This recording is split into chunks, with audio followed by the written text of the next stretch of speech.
Hey everyone, welcome to easy pharma. तो guys, आज हम यहाँ पे डिस्कस करने वाले हैं पेप्टिक अल्सर डिसीज। अब देखिए पेप्टिक अल्सर हमारा क्या होता है, इसको फुल डिटेल में यहाँ पे हम डिस्कस करने वाले हैं। तो जैसे कि सब्जेक्ट हमारे यहाँ पे चल रहा है फार्माकोथेराप्यूटिक डिफार्मा सेकंड ईयर का अकॉर्डिंग टू न्यू सिलेबस। तो यूनिट सेकंड हमारी चल रही थी, इसका सेक्शन ई हमने स्टार्ट किया था।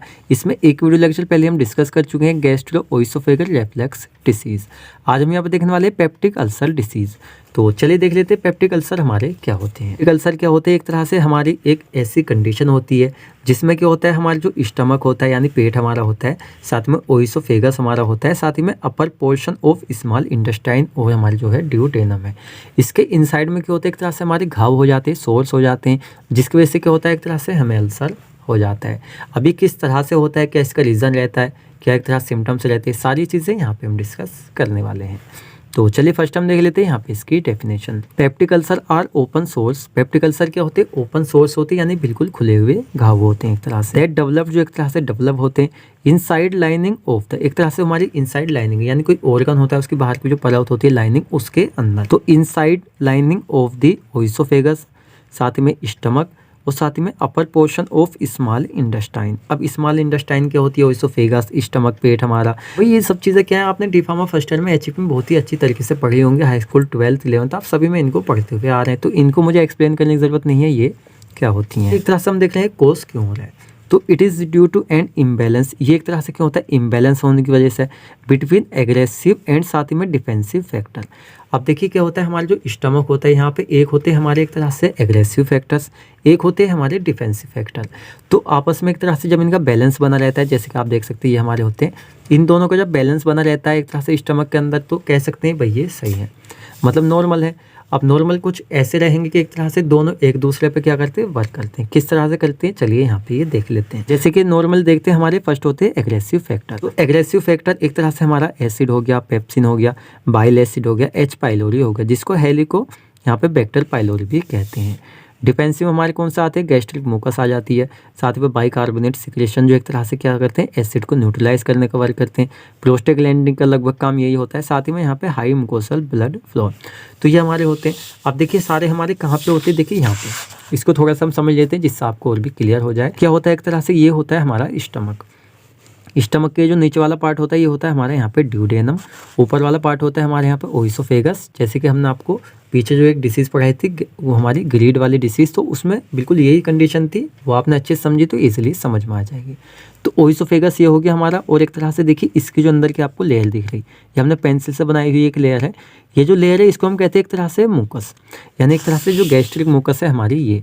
अब मेन वर्क जो होता है एक तरह से इसी का होता है। अब देखिए स्टमक के अंदर क्या होता है, हमारा गैस्ट्रिक एसिड होता है। गैस्ट्रिक एसिड आप जानते हैं भाई क्या चीज़ होती है, एक तरह से खाने वगैरह को तोड़ने का वर्क करती है और हमारा मेन होता है। लेकिन एक तरह से देखा जाए तो क्या करता है, जलाता है सीधा सीधा। अब ऐसा नहीं है बॉडी के ऊपर से आप डालेंगे तो क्या होता है भाई, स्टमक के अंदर होता है और ये वहीं पर रहता है।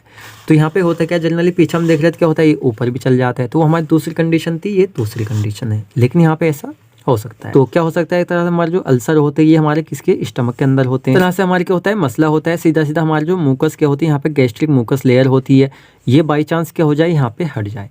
हट क्यों जाए, एक तरह से किसी बाई चांस से रीज़न वीक हो जाए, एक तरह से फैक्टर हम आगे देखेंगे टियोलॉजी में, किसी बाई चांस एक तरह से क्या हो जाए यहाँ पे वीक हो जाए, जिसकी वजह से हट जाए या फट जाए। क्या हो जाएगा, जो हमारा एसिड होगा ये एक तरह से हमारी बाहर वाली लेयर होती है जीआईटी, तो जीआईटी वाल पे जाकर एक तरह से क्या आएगा, एसिड आएगा और सीधा सीधा ये उसको जलाएगा। जहाँ भी एक तरह से लगेगा हमारा जो गैस्ट्रिक एसिड है ये सीधा सीधा क्या करेगा, वहाँ पे ये जलन करेगा, सीधा सीधा घाव बना देगा यानी ओपन सोर्स बना देगा। अभी जो आपको रेड दिख रहे हैं यही क्या होते हैं, एक तरह से हमारे पेप्टिक अल्सर होते हैं। क्या हो गए, हमारे ये अल्सर हो गए। जहाँ जहाँ लगे रेड में जो है ये हमने सीधे यहाँ पे घाव बनाए हुए हैं। ये हमारे ओइसोफेगस में घाव हो गए यानी अल्सर हो गए, ये हमारे स्टमक में हो गए, हमारे ड्यूटेनम में हो गए।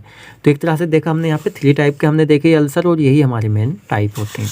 तो आई थिंक आपको पता चल गया किस वजह से हो रहा है, क्यों हो रहा है। एक तरह से हमारे जो क्या है यहाँ पे गैस्ट्रिक मुकस है वो यहाँ पे क्या हो रही है, डैमेज हो रही है, जिसकी वजह से क्या है हमारा जो एसिड है सीधा जाके क्या लग रहा है, इसको पार करके सीधा जीआईटी पे लग रहा है, जिससे एक तरह से वहाँ पे घाव बना रहा है। तो ये हमारे यहाँ पे हो जाते हैं। अब देखिए इम्बैलेंस किस तरह से होता है, मान लीजिए एक तो हमारे यहाँ पे एग्रेसिव, एक है हमारे कौन से डिफेंसिव। तो अग्रेसिव तो ये हैं, सारे ज़रूरी भी हैं, लेकिन जब हिसाब से ज़्यादा हो जाएंगे तो एक तरह से भी, जैसे मान लीजिए एसिड हिसाब से ज़्यादा हो रहा है तो ये क्या कर रहा है, अभी डैमेज कर रहा है, सीधा अल्सर कोस कर रहा है, तो ये लिमिट क्वांटिटी में रहता है। और एक तरह से ये भी हमारी इतनी क्वांटिटी में स्टोर रहती है जिससे इसको बनाए रहे। तो क्या होता है यहाँ पे अगर एग्रेसिव फैक्टर ज़्यादा हो जाए, डिफेंसिव कम हो जाए तो अल्सर हो जाएगा। अच्छा, यहाँ पे एग्रेसिव कम हो जाए, जो हमारा एग्रेसिव क्या करें अभी पाचन क्रिया सारा काम यही तो करते हैं, ये हमारे कम हो जाए, डिफेंसिव ज़्यादा हो जाए तो डिफेंस हिसाब से ज़्यादा हो जाएगा। डाइजेशन यहाँ पे कम हो जाएगा, एक तरह से जो इम्प्टिंग स्टमक डिले हमारी पूरी ये प्रोसेस होती है। अब यहाँ पे हम देख लेते हैं इसके टाइप। तो टाइप वही है जो जैसे हमने आपको बताया एक तरह से गैस्ट्रिक अल्सर जो एक तरह से हमारे स्टमक में हो रहा है, इन स्टमक। साथ में यहाँ पे ड्यूडेनल अल्सर, तो ड्यूडेनल अल्सर जो है एक तरह से भाई ये वाला हमारा हो रहा है यहाँ पे। और साथ ही हमारा जो ओइसोफेगस अल्सर है ये हमारा ये वाला हो गया, इन ओइसोफेगस। तो बहुत ही आसान है एक तरह से पूरा ही ये टॉपिक, बस आप इसको एक बार समझ लें, सारे डाउट आपके क्लियर हो जाएंगे। साथ में हम इसकी इटियोलॉजी देखें तो वो इटियोलॉजी में ज़्यादा कुछ इसकी है नहीं, जैसे the lining of the stomach, जो एक तरह से क्या है हमारी लाइनिंग है किस चीज़ की, यहाँ पे ये स्टमक की। क्या हो जाता है एक तरह से ओइसोफेगस और साथ में स्मॉल इंटेस्टाइन क्या होता है डीज, एक तरह से क्या होती है यहाँ पे डिक्लिनेट हो जाती है, एक तरह से कह सकते हैं ये मतलब डिस्ट्रॉय हो जाती है। किस चीज़, ड्यू टू द फैक्टर, जो हमारे यहाँ पे फैक्टर रहेंगे जैसे यहाँ पे Helicobacter pylori infecting stomach and causing inflammation. कौन सा वाला, जो हमारा यहाँ पे एग्रेसिव है, ये हिसाब से ज़्यादा हो जाए तो एक तरह से क्या कर देगा, कोज कर देगा इरिटेशन। तो इससे क्या हो जाएगा एक तरह से यहाँ पे इन्फ्लामेशन हो जाएगी। साथ में हमारी जो एनेस्थेटिक ड्रग होती है हम हिसाब से ज़्यादा खा रहे हैं, तो जैसे एस्प्रिन या एक तरह से आइबुप्रोफेन हो गया, तो फ्रीक्वेंटली हिसाब से ज़्यादा यूज़ कर रहे हैं तो कोजिंग कर सकते हैं यहाँ पे ये अल्सर।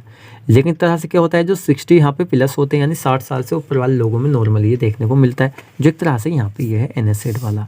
नेक्स्ट हम देख लेते हैं यहाँ पे स्मोकिंग, एल्कोहलिज्म और साथ में कैंसर ऑफ स्टमक, स्टमक के अंदर कैंसर या रेडियोथेरेपी। ये एक तरह से सारे क्या है, एक इटियोलॉजी यानी कारण है, ये सब रीज़न है, इनकी वजह से एक तरह से ये हो सकता है। देन चलिए अब यहाँ पर हम देख लेते हैं पैथोजेनेसिस ऑफ पेप्टिक अल्सर, यानी पेप्टिक अल्सर की जनन होता है हमारी बॉडी के अंदर। तो देखिए यहाँ पे काफ़ी सारे स्टेप थे, हमने यहाँ पे लिया हुआ है जो हमारा एनासिड वगैरह का हम ज़्यादा यूज़ करते हैं, एल्कोहल, कॉफ़ी या टी। टू ड्रग जो एनासिड हम उनके हिसाब से ज़्यादा यूज़ कर रहे हैं, एल्कोहल हिसाब से ज़्यादा एक तरह से ड्रिंक कर रहे हैं, या कॉफ़ी या टी। तो इनके एक तरह से ज़्यादा लेने से क्या हो जाता है यहाँ पे excessive secretion of HCl। Stomach के अंदर जब ये जाते हैं तो एक तरह से क्या कर देते हैं, ये इंक्रीज कर देते हैं, एक्सेसिव सिक्रेशन कर देते हैं, किस चीज़ का, HCl का, हाइड्रोक्लोरिक एसिड का। एंड डिक्रीज कर देते हैं मुकस सिक्रेशन, और एक तरह से जो मुकस सिक्रेशन है उसको यहाँ पे डिक्रीज कर देते हैं।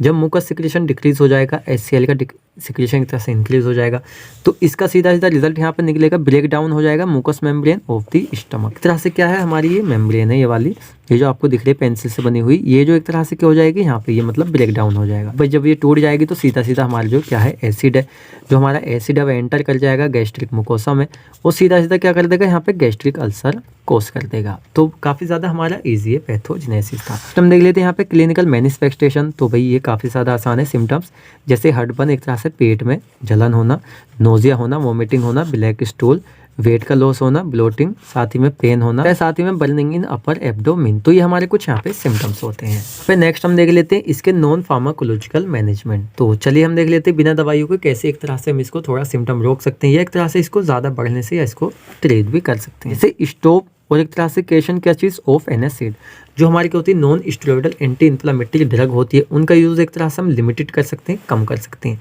अगर इस तरह की कंडीशन है तो बिल्कुल उनको स्टॉप कर सकते हैं। साथ में न्यूट्रिशनल सप्लीमेंट हम ले सकते हैं, जिससे बॉडी को पूरी प्रॉपर क्वांटिटी में एनर्जी वगैरह मिले, न्यूट्रिशन मिले। डाइट को चेंज कर सकते हैं, अगर कुछ हमें ऐसा लग रहा है कि ये चीज़ कॉज कर रही है अल्सर वगैरह, तो इसको चेंज कर सकते हैं। साथ में अवॉइड स्मोकिंग को अवॉइड कर सकते हैं। साथ में removal of other underline causes, जो भी एक तरह से हमारे कॉजेज हैं उसको एक तरह से क्या कर सकते हैं हम यहाँ पे अवॉइड कर सकते हैं, छोड़ सकते हैं, रिमूव कर सकते हैं। अब यहाँ पे हम देख लेते हैं फार्माकोलॉजिकल मैनेजमेंट। अब दवाइयाँ किस किस तरह से हम यूज़ कर सकते हैं इसमें। तो नॉर्मली भाई सब वही दवाइयाँ जो पीछे वाली डिसीज में हमने देखी थी, सब एक तरह से कैटेगरी सिमिलर सी हमारे रहने वाली। जैसे एंटासिड हम यूज़ कर सकते हैं, तो एंटासिड आप जानते हैं क्या करते हैं, न्यूट्रलाइज कर देते हैं एक तरह से स्टमक एसिड को, वो रिलीव करते हैं एक तरह से सिम्टम जो इसमें हो रहे होते हैं, एक तरह से भाई जलन वगैरह, दर्द वगैरह, उससे एक तरह से रिलीफ देते हैं। जैसे हमारे रोलेट्स हो गए, एक तरह से रायो पेन हो गया। साथ में प्रोटोन पंप इनहिबिटर जैसे यहाँ पे प्रिवेसिड हो गया, साथ में प्रोटोनिक्स हो गया और प्रायोलेसेक हो गया। एंटीबायोटिक क्या होती है, कंट्रोल करती है एच पाइलोरी इन्फेक्शन को। साथ में यहाँ पे हमारे कुछ प्रोटेक्टिव ड्रग होती हैं, जैसे यहाँ पे हमारा कैराफेट हो गया, साथ में हमारे यहाँ पे पेप्टाइडोबिस्मोल हो गया। तो H2 ब्लॉकर पीछे भी हमने देखे थे, वही ड्रग आपको लिख देनी है, जिंटैग हो गया, पेप्सिड हो गया और साथ ही में टेगामेट हो गया। अब ये आपका जो टॉपिक है यहाँ पे कंप्लीट हो जाता है। डेफिनेशन जो बच्चे हिंदी प्लस इंग्लिश में लिखना चाहे वो यहाँ से इसको लिख सकते हैं। तो गाइस आपका जो टॉपिक है यहाँ पे कंप्लीट हो चुका है। अब आपको वीडियो लेक्चर कैसा लगा आप में कमेंट करके बताएं। आपको अच्छा लगा है तो वीडियो को लाइक करें, अपने फ्रेंड्स के साथ शेयर करें। आपको कोई भी डाउट है आप हमसे क्लियर कर सकते हैं। आप हमसे पर्सनल कनेक्ट होना चाहते हैं, आप हमारे इंस्टाग्राम ID को फॉलो कर सकते हैं, आपको लिंक डिस्क्रिप्शन बॉक्स में मिल जाएगी। तो मिलते हैं जल्दी ही आपसे नेक्स्ट वीडियो लेक्चर में।